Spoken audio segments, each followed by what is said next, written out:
మిథున రాశి వారికి ఈ పరాభవ నామ సంవత్సరంలో గోచార ఫలితాలు ఏ విధంగా ఉంటాయో సశాస్త్రీయంగా తెలుసుకునేటువంటి ప్రయత్నం చేద్దాము. ఇక్కడ ఈ మిథున రాశి వారికి మృగశిర 3-4 పాదాలు, ఆరుద్ర 1, 2, 3, 4 పాదాలు, పునర్వసు 1, 2, 3 పాదాలు ఈ యొక్క మిథున రాశులకి చెందుతారు.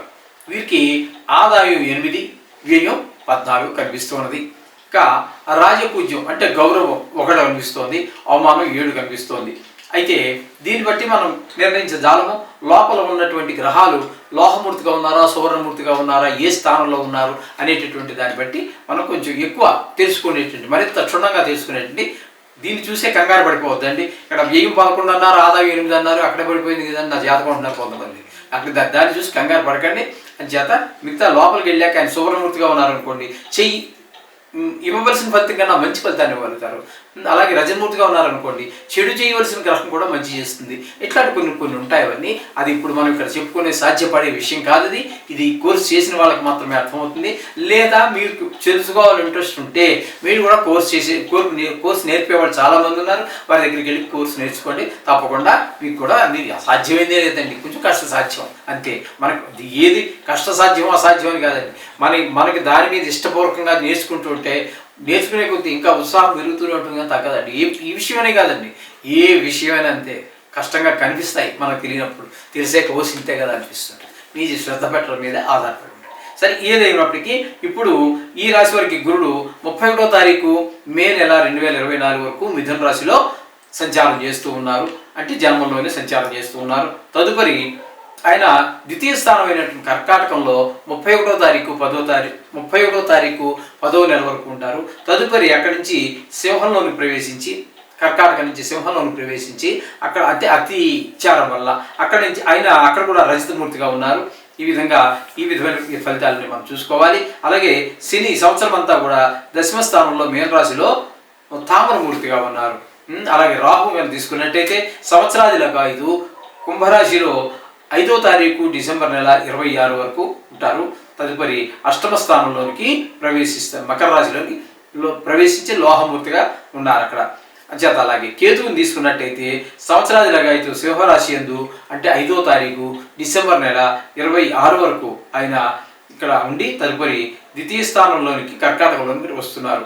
అప్పటి వరకు తృతీయ స్థానంలో ఉండి అప్పుడు ద్వితీయ స్థానంలోకి వస్తున్నారు. ద్వితీయ స్థానంలోకి వచ్చినప్పుడు ఇక్కడ రజితమూర్తిగా ఉన్నారు కాబట్టి ద్వితీయ స్థానంలో ఉన్నప్పుడు మరి చాలా కొంచెం ఇబ్బంది ఎక్కువ పెడతారు. కానీ ఈ రజితమూర్తిగా ఉన్న మూలాన కొంత మాత్రమే ఇబ్బంది పెడతారు. ఇటువంటివన్నీ దీనివల్ల తెలుస్తూ ఉంటాయి.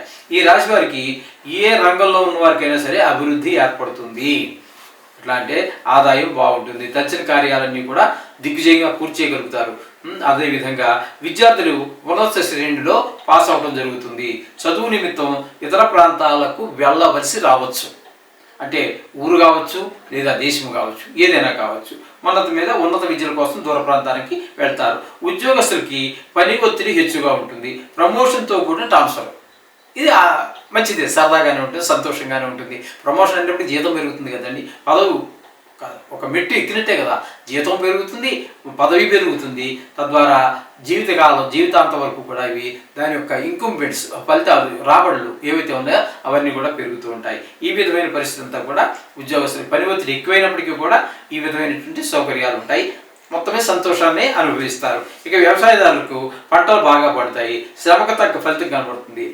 ఎప్పుడైతే మీకు పంటలు బాగా పండి ధర పలికేయో మీకు ఏమవుతుందంటే రుణ బాధలు తగ్గిపోతాయి. వ్యాపారస్తుల క్రయ విక్రయాలన్నీ బాగా జరిగి లాభాలు అధికంగానే వస్తాయి. వారు కూడా మంచి సంతృప్తికరమైనటువంటి జీవితాన్ని గడపగలుగుతారు. కళాకారులకి తీసుకున్నట్టయితే టీవీ ఆర్టిస్టులకి అలాగే ప్రతిభకు తగినటువంటి గుర్తింపు లభిస్తుంది. పారితోషికం కూడా బాగానే లభిస్తుంది. ఈ విధంగా కళాకారులకు కూడా మంచి అవకాశాలే కనబడుతున్నాయి. కాంట్రాక్టర్లు కూడా మంచి అవకాశాలు కనబడుతూ ఉన్నాయి.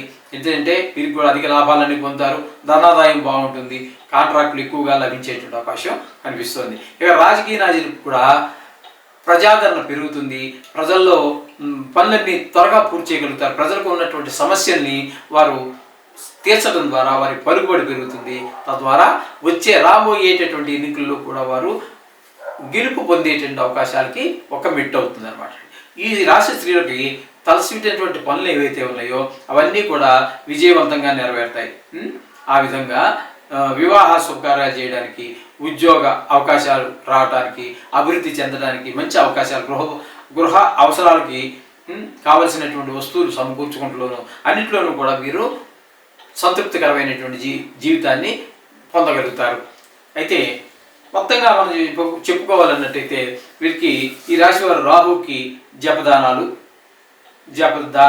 కేతువు కూడా ఉలవల దానము, శనికి తైలాభిషేకము, అలాగే గురువు కూడా 4 చోట్ల 3 రాసుల్లో సంచారం జరుగుతోంది కాబట్టి కొన్ని చోట్ల మనకి అనుకూలమైన ఫలితాలు ఇచ్చిన, కొన్ని చోట్ల ప్రతికూలమైన ఫలితాలు ఉన్నాయి కాబట్టి 4 గ్రహాలకి కూడా జపశాంతులు చేసుకోవటమో, దారాలు ఇచ్చుకోవటమో, లేకపోతే ఒక 41 రోజుల పాటు మండల కాలం పాటు నవగ్రహాల చుట్టూ తిరగటం చేసినట్టయితే ఈ ప్రతికూల శక్తులన్నీ కొంచెం శాంతించి మనకు సర్వశుభాలు చేకూరుతాయి.